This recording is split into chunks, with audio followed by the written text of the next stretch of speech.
Circle UV ना आपका ये हमारी कंपनी का प्रदर्शन है जो कि राजस्थान के जयपुर जिले में स्थित है।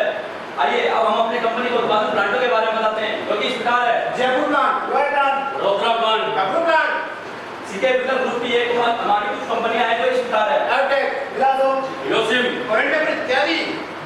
आइए अब हम अपनी कंपनी का परिचय देते हैं। हमारी कंपनी का नाम नेशनल इंजीनियरिंग इंडस्ट्री लिमिटेड। हमारी कंपनी की सादा सन मिशन की हमारा trademark MBC bearing stand over 2173.54 crore. हम 3100 प्लस प्रकार की बेयरिंग बनाते हैं। हमारी उत्पादन क्षमता 2245 लाख बेयरिंग प्रति वर्ष। हमारी कंपनी पिछले 8 वर्षों से जीपीडब्ल्यू सर्टिफाइड है। ये जीपीडब्ल्यू है क्या? आइए अब हम अपने प्रमुख उत्पादनों के बारे में बताते हैं जो कि इस प्रकार है। Ball bearing, taper roller bearing, garage bearing, single roller bearing, single और साइड रोलर बेयरिंग। आइए ये हमारी कंपनी के कुछ माइलस्टोन और सर्टिफिकेशन है जो हमारी कंपनी सन 2015 में ग्रैंड एमिक अवार्ड से सम्मानित की गई। ये हमारी कंपनी का प्रोडक्ट प्रोमो कोलैबोरेशन है। ये हमारी कंपनी के जॉइंट वेंचर है एनडीएफ और एनजूबी। ये हमारी कंपनी के ग्लोबल नेटवर्क कस्टमर हैं। आइए अब हम अपने डोमेस्टिक कस्टमर के बारे में बताना चाहते हैं जो कि इस प्रकार है। 2 और 3 व्हीलर में हीरो, होंडा, सुजुकी इत्यादि। कारों में महिंद्रा और मारुति सुजुकी। ट्रैक्टर में Tesla, Mahindra, escort, commercial vehicle, सब लेने टाटा मोटर्स इत्यादि। हमारे प्रमुख कस्टमर इंडियन रेलवे है। ये हमारे कुछ ग्लोबल कस्टमर हैं जो इस प्रकार है। एमएसएफ ट्रेल एंड कॉन्वेंट, मेघना, एमलर, सैनिक इत्यादि। आइए अब हम अपनी सर्किल का परिचय देते हैं। पप्पू सदस्य, विनोद सिंह सदस्य, विकास सिंह सदस्य, भगवान सिंह लीडर, काका सिंह सदस्य। आइए अब हम अपनी सर्कल के लक्ष्यों की ओर चलते हैं। नागरिक की गुणवत्ता में सुधार, समस्याओं का समाधान, टीम वर्क को बढ़ावा देना, मतदान वृद्धि, बेहतर सुधार की संस्कृति को विकसित करना, उत्पादन की लागत को कम करना, इसके कुछ नहीं करना। फिर हमने समस्याओं का एकत्रीकरण से पूर्व एवं समीक्षा तक हमने एक माइलस्टोन चार्ट तैयार किया जिसको हमने 12 भागों में विभाजित किया जिससे हमें 14 प्रकार की समस्या हमारे सामने आई। उन 14 प्रकार की समस्या को हमने एबीसी कैटेगरी में विभाजित किया। ये एबीसी कैटेगरी क्या है? स्वयं सुलझाने योग्य इसे एक कैटेगरी में रखा है जो कि 8 है। बाकी सब समस्याओं को रखा भी कैटेगरी में जो कि 2 है। मैनेजमेंट स्तर पर सुलझाने वाली समस्याओं को हमने सी कैटेगरी में रखा जो कि 4 है। इससे ये इसको सुलझा ये प्रकार की समस्या अधिकतम है।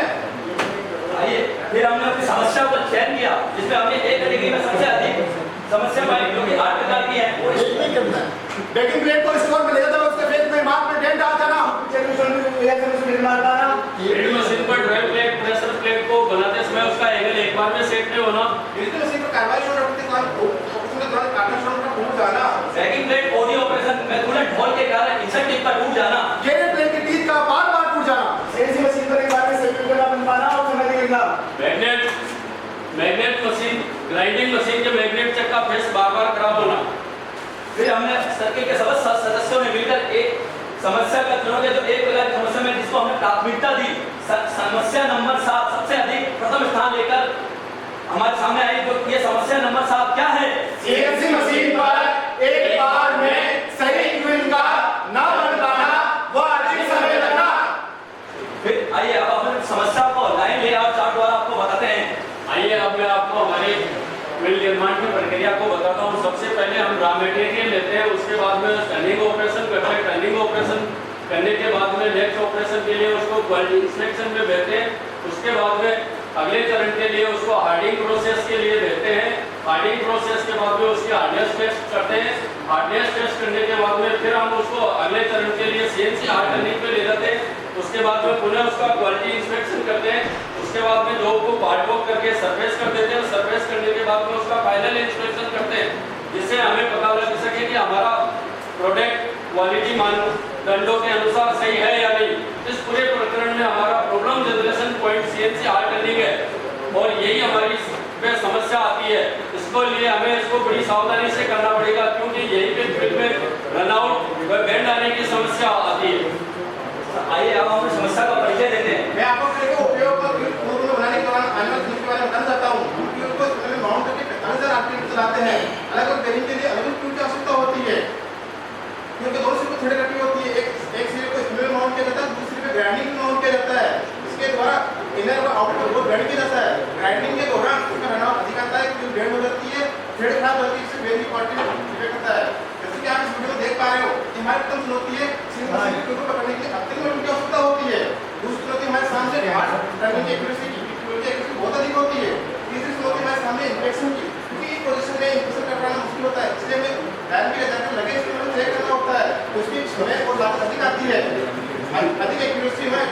नेगेटिव की वजह से रिवर अधिक आता है। फिर हमने अपनी समस्याओं का विश्लेषण 5W3H के अनुसार किया, जबकि इस प्रकार की समस्या क्या है? सीएनसी मशीन में फ्यूल का एक बार में सही नहीं बना हो, अधिक समय लगना। समस्या कहाँ है? सीएनसी मशीन पर समस्या किसमें है? बिल बनाने में। समस्या कब आती है? बिल बनाते समय। समस्या में कितना नुकसान होता है? लगभग 10 पीस पर वीक। समस्या कैसे समाप्त होगी? समस्या को समाप्त करने की जिम्मेदारी किसकी है? क्वालिटी सर्कल की। ऑर्डिनेटर डेवलपमेंट कहाँ काम करेंगे? इस मशीन में चलने वाले सभी फ्यूल्स पर। जैसे कि आप देख पा रहे हैं, हमने ये हमारी क्विल का इंस्पेक्शन रिपोर्ट है, जो कि इंस्पेक्शन विभाग द्वारा मान्य नहीं है। आइए फिर हम अपनी समस्याओं को चुनने के कारणों की ओर चलते हैं, जो कि इस प्रकार है। सीएनसी मशीन में एक बार में फ्यूल को सही नहीं बना पा रहे थे। फ्यूल को रिंग के पे आ रहा था। क्लेम करने के लिए एक्स्ट्रा मटेरियल की आवश्यकता, फ्यूल में साइकिल टाइम अधिक आना, बार-बार रिपीट की वजह से अधिक कॉस्ट आना, एक्यूरेसी प्राप्त नहीं कर पाना। चेकिंग मेथड से काम ना। आइए आप अपनी समस्या के मूल कारणों की ओर चलते हैं।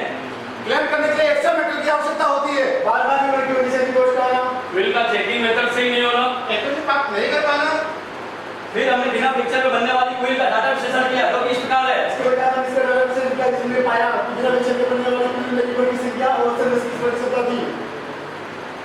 फिर हमने कारण एवं प्रभाव द्वारा इसको 4 विभागों में विभाजित किया, मैन, मशीन, मेथड, मटेरियल। फिर हमारे सभी के सदस्यों ने इन पर तथ्य का सत्यापन किया, तो हमने पाया मैन से संबंधित तथ्यों के सत्यापन से हमने क्या पाया? मैन से संबंधित समस्या नहीं पाई गई। मशीन से संबंधित तथ्यों के सत्यापन से हमने क्या पाया? इससे संबंधित समस्या नहीं पाई गई। मेथड से संबंधित तथ्यों के सत्यापन से हमने क्या पाया? सीएनसी टर्निंग का क्लेम करने का तरीका सही नहीं पाया गया, वह इंस्पेक्शन का मेथड सही नहीं पाया गया। मटेरियल से संबंधित तथ्यों के सत्यापन से हमने क्या पाया? समस्या नहीं पाई गई। फिर हमने अपने पूर्ण मस्तिष्क मंथन किया, मस्तिष्क मंथन करने के दौरान हमारे सर्कल के सदस्यों ने मिलकर कुछ सुझाव दिए, जो कि इस प्रकार है। सीएनसी मशीन में फ्यूल को बनाने के लिए एक विशेष प्रकार का फ्रिक्शन बनाया जाए, जिससे अतिरिक्त मेटल की आवश्यकता ना हो।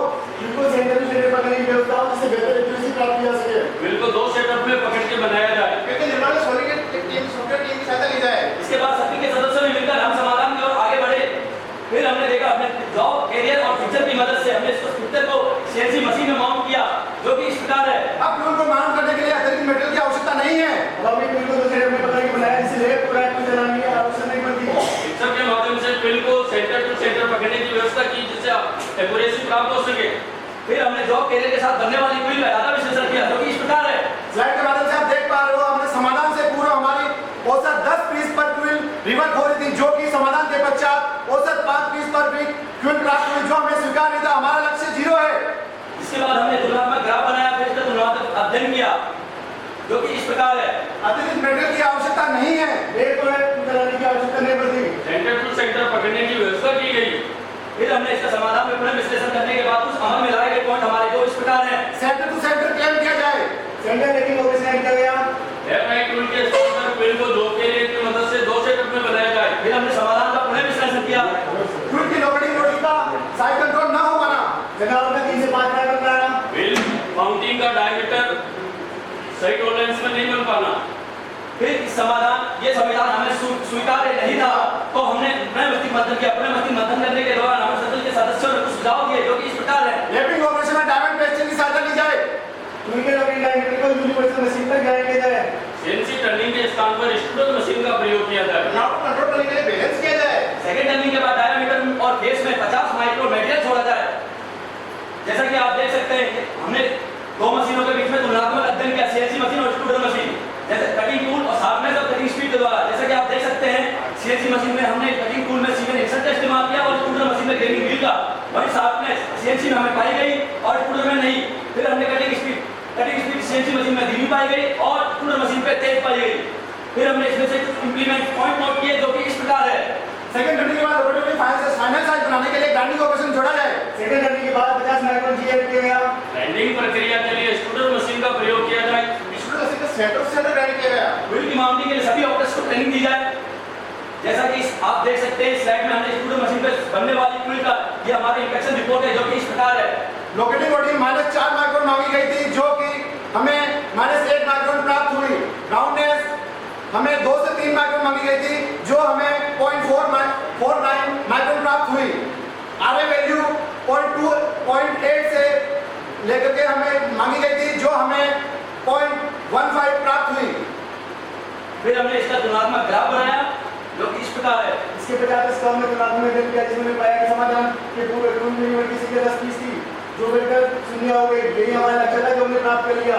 इसके साथ हमने कई फायदे प्राप्त हुए, गुणवत्ता सुधार, आर्थिक लाभ और समय की बचत। जैसा कि आप देख सकते हैं, इसके बाद हमने इसको फाइनल इंस्पेक्शन के लिए इंस्पेक्शन विभाग में भेजा, जो कि इंस्पेक्शन विभाग द्वारा मान्य था।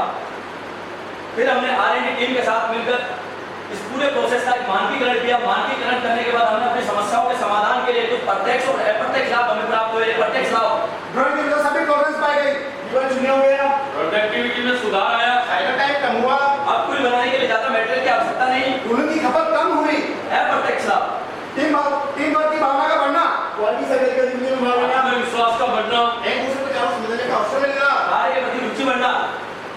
इन सभी प्रोसेस को, इस सभी समस्याओं के समाधान के लिए हमने QC टूल्स का इस्तेमाल किया, जो कि इस प्रकार है। बार ग्राफ, असिस्ट मंथन, एक्टिविटी चार्ट, कारण प्रभाव चित्र, ABC एनालिसिस, 5W3H, आइए अब हम अपने मैनेजमेंट का आभार व्यक्त करते हैं।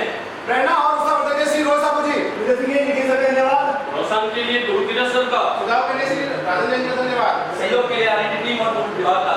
जैसा कि आप देख सकते हैं, हमारा अगला प्रोजेक्ट है बैकिंग प्लेट के ऑडियो ऑपरेशन के पूरे डॉट के कारण इंसर्ट टिप का टूट जाना। आपके पास एवं सुझाव साधारण मिलता है।